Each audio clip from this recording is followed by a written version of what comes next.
नमस्कार मंडळी, योगिता दानवे रेसिपीजमध्ये तुम्हा सर्वांचं मनापासून खूप खूप स्वागत आहे। इथे मी कुकर घेतला आहे। कुकरमध्ये तेल घालायचं आणि सुरुवातीलाच इथे मी बटर घातला आहे, त्यामुळे टेस्ट छान येते। आता 4 मध्यम आकाराचे कांदे बारीक असे चिरून घेतलेले आहेत, ते छान परतून घेऊया। कांदा थोडासा परतत आला की त्यामध्ये आलं आणि लसणाची पेस्ट घालायची आहे, ती सुद्धा मिनिटभर परतून घेऊया। इथे मी 3 मध्यम आकाराचे टोमॅटो घेतले आहेत, ते सुद्धा परतून घेऊया। यामध्ये थोडंसं मीठ घालायचं, म्हणजे टोमॅटो लवकर मऊ होतात। टोमॅटो छान परतून घेतला आहे, छान सॉफ्ट झाला आहे। आता यामध्ये काही मसाले घालूया। अर्धा चमचा हळद, 1.5 चमचा लाल तिखट घेतला आहे, तुम्ही तुमच्या आवडीनुसार लाल तिखट घालू शकता। 1 चमचा धने पावडर, 1 चमचा जिरे पावडर घालायची आहे आणि तेल सुटेपर्यंत आता हे छान परतून घेऊया। इथे मी काही भाज्या घेतल्या आहेत। भाज्या तुम्ही तुमच्या आवडीनुसार कमी अधिक करू शकता। फ्लावरचे बारीक बारीक तुकडे केले आहे।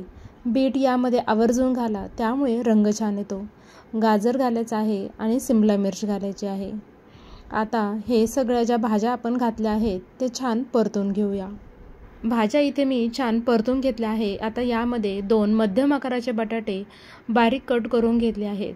बटाटे असे कट करून घ्यायचे, त्यामुळे लवकर शिजले जातात। यामध्ये 1 वाटी वाटाणा घातला आहे, तो सुद्धा यामध्ये एकत्र करून घेऊया।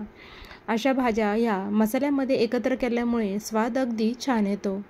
आता यामध्ये आपल्याला पाणी घालायचं आहे। पाणी घालताना शक्यतो गरम पाणीच घालायचं आहे। पाणी घालून छान एकत्र करून घेतलं आहे। आता यामध्ये मीठ घालायचं। आपण सुरुवातीला सुद्धा मीठ घातलं होतं, त्यामुळे त्याच अंदाजानुसार घालायचं आहे। पाणी मला थोडंसं कमी वाटतं आहे, त्यामुळे अजून थोडंसं पाणी घातलं आहे आणि यामध्ये आपण पावभाजी मसाला घातला आहे। 1 चमचा इथे मी कसुरी मेथी घेतली आहे। पावभाजीमध्ये तुम्ही कसुरी मेथी घाला, त्यामुळे अगदी छान असा फ्लेवर येतो। कोथिंबीर घातली आहे आणि छान हे पुन्हा एकत्र करून घेतलं आहे।